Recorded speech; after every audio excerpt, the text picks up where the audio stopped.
We consume so much sugar that there's just not even enough in these fruits and vegetables to overcome the amounts of sugar we eat. And it's so difficult to avoid sugar. It's not like, oh, I'm going to avoid table sugar. No, it's everything. It's breads, rolls, cakes. Nothing doesn't have sugar in it that you buy today. And you just can't live on just vegetables. So the fruits have sugar in them, good natural sugar, but even those have been bred to be so sweet and have so much sugar, you get overwhelmed with the amount of sugar. So you have to truly supplement your diet with the natural sugar chaperones so they can go with that sugar and your body can return to a healthy carbohydrate metabolism.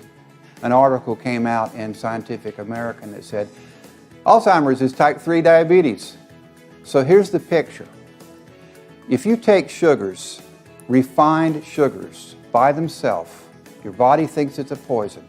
You constantly get inundated with that poison. Not once, like with the poison ivy, not once, like with a bee sting, or a hay fever, or an allergen. Constantly, every day, every half an hour, you get up, you start eating refined carbohydrates, you drink them, you have them for lunch, you have them for between meal snacks, you have them for dinner, and you have them before you go to bed. That constant barrage leads to a low-level, constant inflammation, and your body eventually starts breaking down.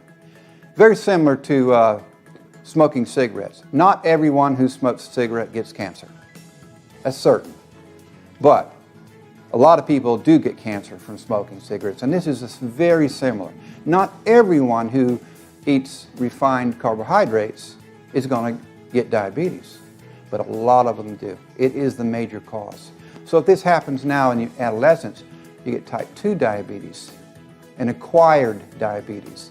It's not so drastic as to shut down your pancreas, but you have insulin resistance. It shuts down the ability of insulin to process that sugar. We were looking at that underlying response.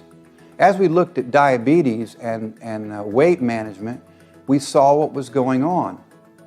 Your body sees the poison, inflammation comes on, and then you have a disease.